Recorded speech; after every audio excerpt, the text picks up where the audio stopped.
Tonight we check in on the investigation into the leak of the U.S. Supreme Court draft of its controversial abortion decision. Fox News chief legal correspondent, anchor of Fox News at Night, Shannon Bream, has an update. A lot of people curious about this. Good evening, Shannon. Yeah, good evening, Brett. Several months into this leak investigation, we have more questions than answers. Now, as far as we know, there's only that one line of investigation that was launched internally by the court at the court, being conducted by Supreme Court Marshal Gail Curley. As of tonight, the court will not officially comment on any of our questions about where the investigation is, whether it's in process, whether it's been completed, whether, we get a word when it might be. We also have no idea whether any additional outside law enforcement agencies may have been pulled into this. But here's what we've been able to uncover so far. Multiple sources have told Fox that the investigation was narrowed down from roughly 70 or so people at the court who could have had access to that leaked opinion now to a smaller group. We previously reported that the clerks, who typically serve a one-year term of employment ending in mid-July, were asked to turn over their cell phones and sign affidavits. Unclear whether any of them or all of the clerks cooperated. And because this was launched as an internal investigation, if it hasn't gone beyond that scope, it's likely the court no longer has jurisdiction, at least not as an employer, over the clerks who were working there when the leak happened, but they're not now.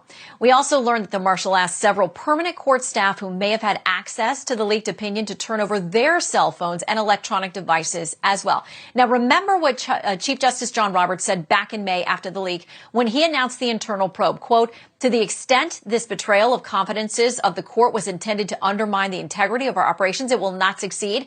The work of the court will not be affected in any way." Roberts has publicly called the leak appalling, vowing that it wouldn't impact the court there. But we know that there's been tension among some of these relationships, though some of the justices have come out and defended each other and talked about their friendships very publicly. We, of course, will keep pushing to find out whether the chief has gotten any closer to getting the name of that leaker.